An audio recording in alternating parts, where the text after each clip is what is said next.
घर में मैं और मेरे ससुर ही रहा करते थे और एक नौकरानी थी जो मेरे साथ ही सोती थी। जब मैं सुबह उठती तो मेरे पेट पर काली स्याही का निशान होता था।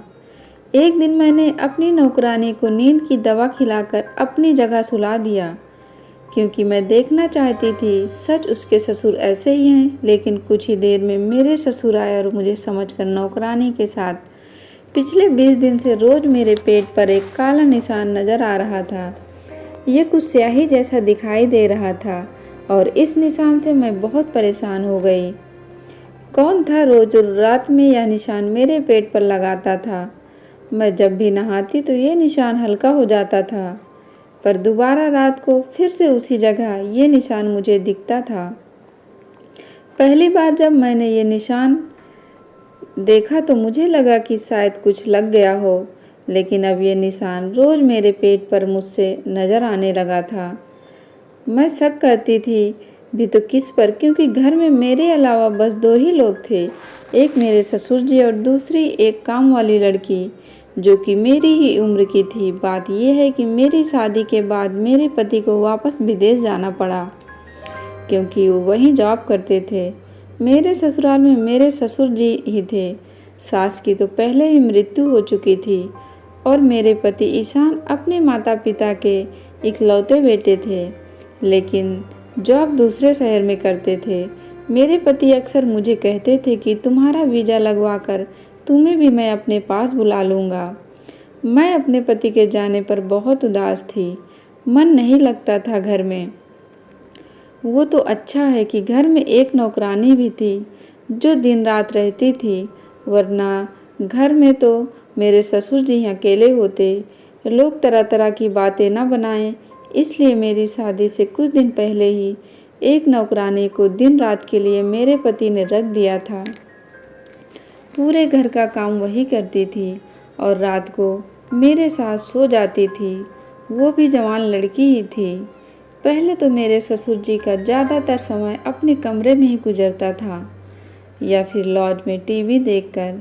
मेरे ससुर जी थोड़े अलग तरह के इंसान थे। खाना खाने से पहले 15-15 मिनट तक हाथ ही धोते रहते थे। फिर भी उन्हें शक होता था कि पता नहीं कौन सा हाथ ठीक से धुला है या कौन सा नहीं। पूरी तसल्ली करने के बाद ही खाना खाते थे। हमेशा टीवी देखते रहते। मुझसे वो ज़्यादा बात भी नहीं करते थे। बस जब भी काम होता तो बुला लेते, नहीं तो कभी आवाज़ नहीं देते थे। मैं पूरा दिन उसी नौकरानी से घर के काम करवाती और साथ साथ बातें भी करती रहती थी। शुरू के 2 महीने तो ऐसे ही गुजर गए। नयन से भी मेरी हर 2-3 दिन बाद बात होती थी। मैं हर बार उनसे अपना वीज़ा के बारे में ज़रूर पूछती, लेकिन वो यही कहते कि कोशिश कर रहा हूँ।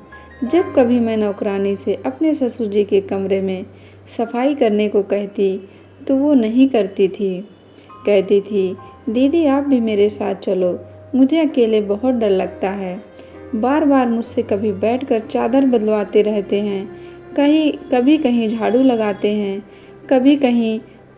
उसकी बातें सुनकर मैं तो हंसने लगी। तो कहती है, नहीं दीदी, मुझे सच में उनसे डर लगता है। उनकी नज़रें अच्छी नहीं हैं। क्या आपको पता है, कल मुझे कहने लगे इतनी गर्मी है कमरे में, नहाने जा रहा हूँ, तुम चाहो तो दुपट्टा उतार कर काम कर लेना।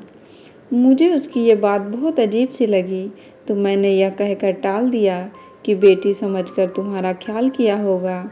वो कहती, जाने भी दो दीदी, मैंने तरह तरह के लोगों के घरों में काम किया है, सबकी नज़रों को अच्छी तरह से पहचानती हूँ मैं।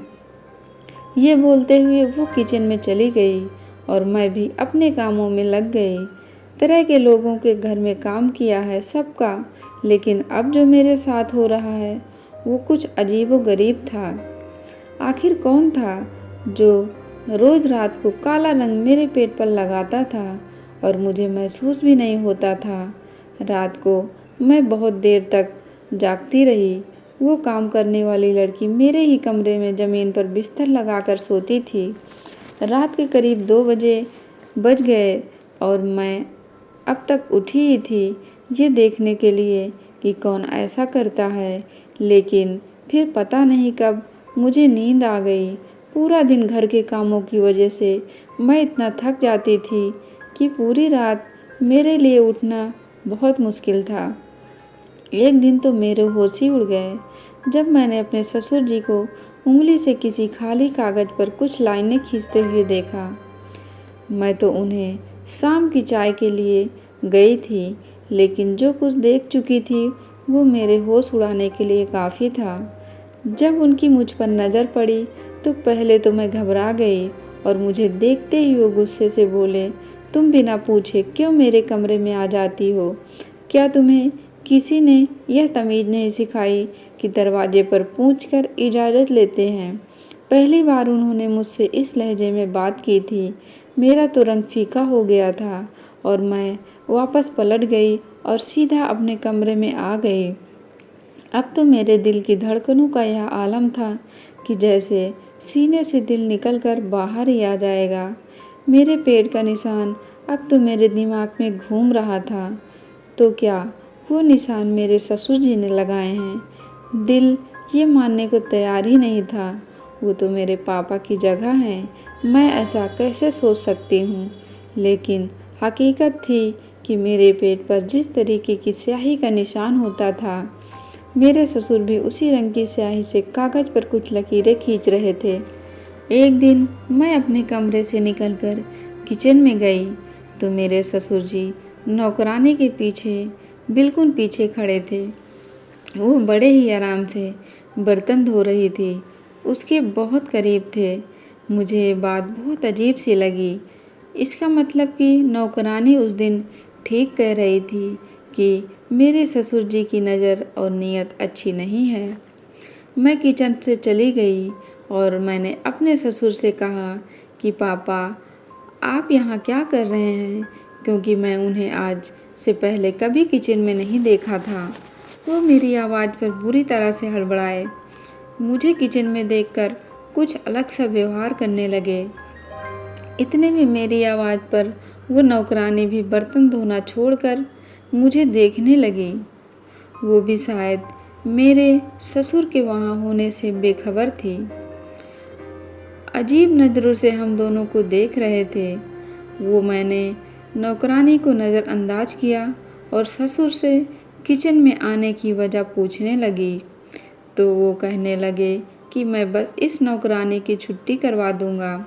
ये झाड़ू लगाकर बिना हाथ धोए बर्तन धो रही है, इसके हाथ गंदे हैं। वो परेशान सी हो गई, कहने लगी, साहब क्यों झूठ बोल रहे हैं? मैंने सबसे पहले हाथ धोए थे, उसके बाद ही किचन के बर्तनों को हाथ लगाया है। मेरे ससुर तो उस नौकरानी से बहस पर उतर आए, कहने लगे कि तुम झूठ बोल रही हो, मेरे बेटे के पैसे हराम के हैं क्या? तुम्हें तनख्वाह भी तो दूँ और तुम झाड़ू वाले हाथों से बर्तन धोती हो। यह तो मैंने देख लिया था, वरना ना जाने तुम कब से गंदे बर्तनों में ही हमें खाना दे रही हो। मैंने अपने ससुर से बहुत कहा कि आप यहाँ से चले जाइए, मैं खुद नौकरानी से बात कर लूँगी, लेकिन वो मुझ पर भी गुस्सा करने लगे, कहने लगे तुम्हारी ही नरमी का नतीजा है, वरना मैं इस लड़की को 2 दिन में सीधा कर दूँ।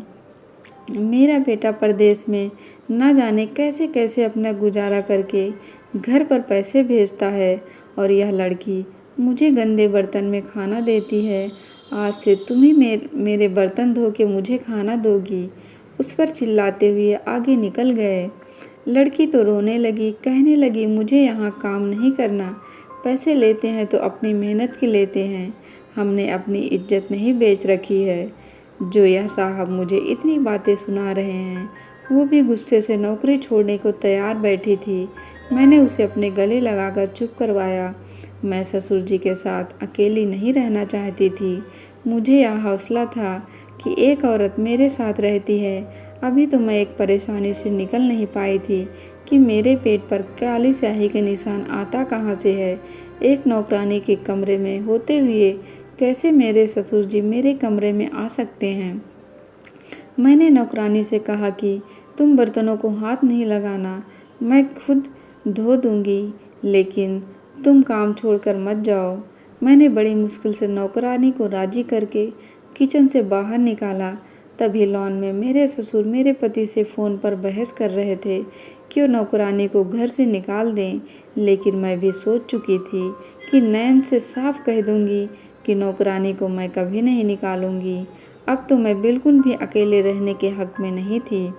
मैंने ईशान से भी कह दिया कि अगर नौकरानी चली गई तो मैं भी अपने मायके चली जाऊंगी।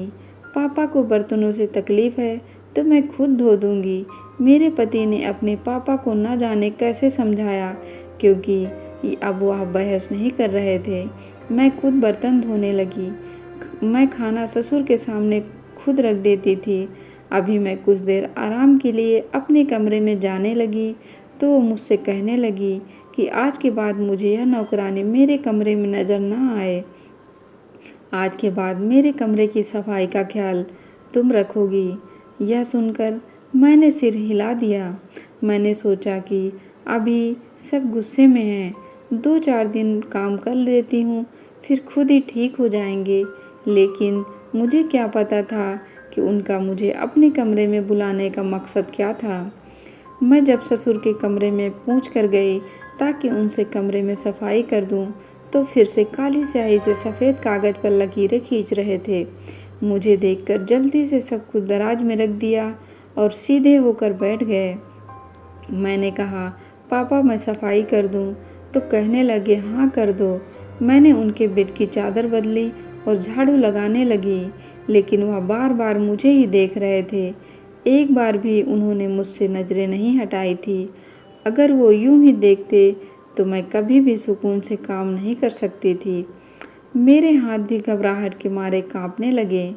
मैं बार बार दुपट्टे से अपना चेहरे पर आने वाला पसीना पोंछ रही थी, साथ ही साथ कालीन पर झाड़ू लगा रही थी। मेरे ससुर कुर्सी से उठकर मेरे पास आ गए। वो मेरे सामने खड़े हो गए तो मुझे भी खड़ा होना पड़ा। मुझे कहने लगे, इतनी गर्मी है, तुम अपना दुपट्टा उतार कर झाड़ू लगा लो। मैं तो वैसे भी वॉशरूम में नहाने जा रहा हूँ, कमरे में कोई नहीं है। उनका इस तरह धीरे से बात करना मुझे तो हैरत हो रही थी। वो हमेशा तेज़ आवाज़ से ही बात करते थे। मुझे नौकरानी की बात याद आ गई। मैंने कहा, नहीं, मुझे अपना दुपट्टा पहनकर काम करने की आदत है। अभी मैं यह कह ही रही थी कि उन्होंने अपनी जेब से रुमाल निकाला और मेरे चेहरे से पसीना साफ करने लगे। मैं पीछे हटी, वो भी घबरा से गए और फ़ौरन वो अपने हर कमरे के वॉशरूम में चले गए। मेरे दिल की हालत तो ऐसी थी कि धड़कन चलना ही भूल गई थी। मुझे तो अब अपने ससुर के कैरेक्टर पर शक होने लगा। मैंने जल्दी जल्दी उनके कमरे की सफाई की और कमरे से बाहर निकल गई। पूरा दिन परेशानी में थी। रही बात रात की, तो जब मैं नौकरानी के साथ अपने कमरे में आई तो ज़मीन पर अपना बिस्तर बिछाने लगी। मैंने कहा, माला ज़रा इधर आओ, मेरी बात सुनो। मैंने सोचा मुझे नौकरानी से सारी बात बतानी चाहिए। वो अपना बिस्तर छोड़कर मेरे पास आकर बैठ गई। मैंने उससे कहा कि तुम जो कुछ भी मेरे ससुर जी के बारे में कहती हो, मुझे भी वो सच लगने लगा है। फिर मैंने उसे यह भी बात बता दी कि रोज़ मेरे पेट पर काली स्याही का निशान होता है। यह बात सुनकर मुझे हैरत से फटी आंखों से देखने लगी। कहने लगी, दीदी मुझे तो आपके ससुर पर पहले से ही शक है। मुझे तो लगता है कि अगर आप पर कुछ गलत भी करते हैं। हमारे गांव में भी एक ससुर ने गलत करके अपनी बहू से शादी कर ली थी। उसका पति भी बाहर रहता था। नौकरानी की बात सुनकर मेरे होश उड़ गए। पहले तो साहब मुझे देखते रहते थे, अब मेरी जब भी उन पर नज़र पड़ती है तो अब आपको ही देख रहे होते हैं। मुझे भी निकलने के चक्कर में हैं, इसलिए तो बिना वजह मेरे हर काम में नुक्स निकालते हैं। मेरा जी तो यह सब सुनकर घबराने लगा। मैं अपना कमरा लॉक करके सोने लगी थी। अब मेरे पेट पर निशान भी नहीं होता था। अब तो मुझे यकीन होने लगा था कि रात को ज़रूर मेरे ससुर मेरे कमरे में आते हैं, शायद कोई गलत काम भी करते हैं। लेकिन ऐसा कैसे मुमकिन था? जब से मैंने अपना कमरा बंद करना शुरू कर दिया, मेरे ससुर मुझे घूर घूर कर देखने लगे थे, लेकिन मैंने परवाह नहीं की। कुछ दिन के बाद ही मेरे ससुर तो मुझ पर चिल्लाने लगे। कहने लगे कि तुम अपने कमरे का दरवाज़ा क्यों लॉक करती हो? मेरा बेटा तुम्हें मेरी जिम्मेदारी पर छोड़ गया है। मुझे इस नौकरानी पर बिल्कुल भरोसा नहीं है, इसलिए खुद आकर बार बार कमरे में झांकता हूँ कि कहीं यह कुछ चुरा कर भाग न जाए। मुझे तो अपने ससुर की बात का भरोसा नहीं था। मैंने रात को ईशान से कह दिया कि मेरे वीज़ा का जल्द से जल्द बंदोबस्त करो, मुझे उनके पास जाना है। जो बात मुझे ईशान ने बताई, यह सुनकर तो मुझे रोना आने लगा। कहने लगे कि पापा ने मुझे तुम्हारा वीज़ा लगाने से सख्ती से मना कर दिया है। कहते हैं कि बहू को बाहर नहीं भेजूंगा। मैं यह सुनकर रोने लगी। मैंने कहा, नैन मुझे यहाँ नहीं रहना, तो आप वापस आ जाओ या मुझे अपने पास बुला लो। कहने लगे, बस 1 साल की बात है, मैं वापस आ जाऊंगा, 1 साल के लिए रह लो। मैं इस बात पर भी नहीं मानी थी, लेकिन ईशान अपनी मजबूरियां बताने लगे। 1 साल के बाद उन्हें पैसा मिलने वाला है, अगर अभी आ गए तो नुकसान हो जाएगा। मुझे अपनी होने लगी थी कि न जाने वह क्या चाहते थे। मैं तो अब सांस भी नहीं ले सकती थी। अब तो उन्होंने अपने सारे काम मुझ पे करने शुरू कर दिए थे। जिस दौर से मैं गुजर रही थी वो मैं ही जानती थी। अब तो वह हर बात पर मुझे बुलाने लगे। मैं अपने कमरे में दोपहर को आराम करने जाती तो एक हंगामा मचा देते। तुम्हें मेरी कोई फिक्र नहीं है, मुझे खाना देकर समझती हो कि तुम्हारी जिम्मेदारी पूरी हो गई है। मैं ईशान से तुम्हारी शिकायत करूँगा। मैं उनके रोज़ रोज़ की बहस से तंग आ चुकी थी। मैंने कहा कि आप बताइए मुझसे क्या काम है। मैं आपका कमरा खुद साफ करने लगी हूँ, आपके सारे काम करती हूँ, खाना चाहिए सब कुछ समय देती हूँ, इसके अलावा और क्या क्या जिम्मेदारी है। वह कहने लगी कि तुम्हें मेरे पास बैठकर मुझसे बात ही नहीं करती, मुझे समय नहीं देती। यह मेरे लिए एक चौंकाने वाली बात थी कि मैं बैठकर उनके साथ बातें करूं। भला मैं उनसे क्या बातें कर सकती हूं? उन्हें खुद यह सोचना चाहिए था। ना ही उनका कोई दोस्त था कि वो घर से बाहर जाते या कोई दोस्त घर आए। गांव में भी उन्हें सख्त आवाज़ से चर्चे आम थे। लोग उनसे बात करने से पहले घबराते थे। इस बार मैंने उनकी बात से साफ इनकार कर दिया था। मैंने कहा कि आपको मेरी शिकायत लगानी है, शौक से लगा दीजिए, लेकिन मैं आपके साथ बैठकर बातें नहीं कर सकती। एक बहू होने के नाते मैं जो कर सकती हूँ वो मैं कर रही हूँ। इससे ज़्यादा ही उम्मीद आप मुझसे नहीं रखें तो बेहतर है। मेरी बात सुनकर वो और गुस्से में भड़क गए, लेकिन मुझसे कुछ नहीं बोले, अपने कमरे में वापस चले गए। नौकरानी भी वहीं खड़ी सारी बातें सुन रही थी। कहने लगी, दीदी आपने बिल्कुल ठीक किया। भला आप कोई साहब की पत्नी थोड़ी है जो घंटे उनसे बातें करती रहे। मुझे नौकरानी की बात सही लगी, मेरा भला चाहती थी। अब मुझे लगा अच्छा ही है वो मुझसे नाराज़ हो गए, कम से कम अब मुझे परेशान तो नहीं करेंगे। लेकिन जो मेरे साथ रात को हुआ, मैं तो बहुत डर गई। सुबह मेरे पेट पर काले रंग का निशान फिर से लगा था। नौकरानी अब तक सोई पड़ी थी। मैंने उसे बताया तो कहने लगी, मेरा सर भारी है, मुझे नींद आ रही है, रात भर मुझे होश नहीं था कि कहाँ सोई हूँ। फिर कहने लगी, हाँ मुझे याद आया, रात को मेरे सर में हल्का सा दर्द था, साहब ने मुझे एक सर दर्द की गोली दी थी। कहने लगे, यह खा लो ठीक हो जाओगी। लेकिन ना, वह आते ही मुझे होश ही नहीं रहा और मैं यह सोचने लगी कि इनसे तो गोली खाई थी, लेकिन मैंने ऐसा कुछ नहीं खाया था। मुझे क्यों याद नहीं आता और फिर क्यों मेरे पेट पर यह निशान होते हैं। अब मैं सोच चुकी थी कि चुप नहीं रहूंगी। मैंने रात को नौकरानी को एक नींद की गोली खिलाई और अपने बेड पर सुला दिया और खुद छुप गई। नौकरानी को मैंने पहले ही बता चुकी थी कि वो मेरी मदद करने को तैयार थी। मैं पर्दे के पीछे छुपी हुई थी। जब रात के 2 बजे तो मेरे ससुर मेरे कमरे में आए और मेरे बेड के करीब जाने लगे। जैसे ही वो बेड के करीब पहुँचे, मैंने लाइट जला दी। मेरे ससुर उसी टाइम पीछे हट गए। मुझे अपने पीछे देखकर मेरे ससुर हैरान हो गए और कमरे के बाहर निकल गए। उसी समय 2 आदमी घुस आए और मुझे और मेरे ससुर जी की रस्सियों से बांध दिया। मेरे हाथ पीछे बंधे हुए थे। मेरी आंखों से तो बेबसी के आंसू निकल रहे थे। दूसरी कुर्सी पर मेरे ससुर बैठे थे, उन्हें भी रस्सियों से बांधा हुआ था। सामने 2 मर्द खड़े थे और मेरी अलमारी से सारा सोना निकाल रहे थे। वो नौकरानी उनके साथ खड़ी थी। सारा खेल उसी का रचाया हुआ था। वो कहने का लगी कि वो तो कब हर चीज़ से हाथ साफ कर चुकी होती, बस मेरा भरोसा जीतना चाहती थी। जानबूझकर उसने मेरे मन में मेरे ससुर के बारे में शक डाला। मेरे पेट पर निशान भी वही लगाती थी और मेरे ससुर से मेरे खिलाफ बात करती थी कि आपकी बहू अच्छी नहीं है, आपको समय देने को तैयार नहीं है, इसलिए तो आपसे कोई बात नहीं करती। वो अच्छी तरह जानती थी कि मेरे ससुर कुछ वहमी हैं, इसलिए उनके सामने जानबूझकर झाड़ू वाले हाथों से बर्तन धोती थी। चाहती थी कि हम ससुर और बहू एक दूसरे से उलझे रहें और वो अपना काम कर जाए। जब मैंने उसे अपना प्लान बताया तो उसने अपने 2 आदमियों को बुला लिया और उसने कोई नींद की दवा नहीं खाई थी। वो मुझे और मेरे ससुर को एक कमरे में इकट्ठा करना चाहती थी, इसलिए उसने रात को मेरे ससुर से कहा कि आपकी बहू मुझे अपनी जगह पर सुलाकर रात को किसी से मिलने जाती है। अगर यकीन ना आए तो रात को मेरे कमरे में आकर देख लेना। इसलिए मेरे ससुर रात को मेरे कमरे में आए तो बेड के पास जाकर यही देखने लगे कि कौन सो रहा है। तभी मैंने लाइट जला दी। मुझे कमरे में देखकर वह वापस जाने लगे तो दरवाजे पर 2 मर्द खड़े थे जिन्हें हाथ में तेज धार चाकू था। इन मर्दों के कमरे में दाखिल होते ही नौकरानी उठकर खड़ी हो गई। हम दोनों बहू और ससुर को रस्सियों से बांधकर सब कुछ चोरी करने लगी। अचानक से हुआ ये कि उसी रात ईशान वापस आ गए।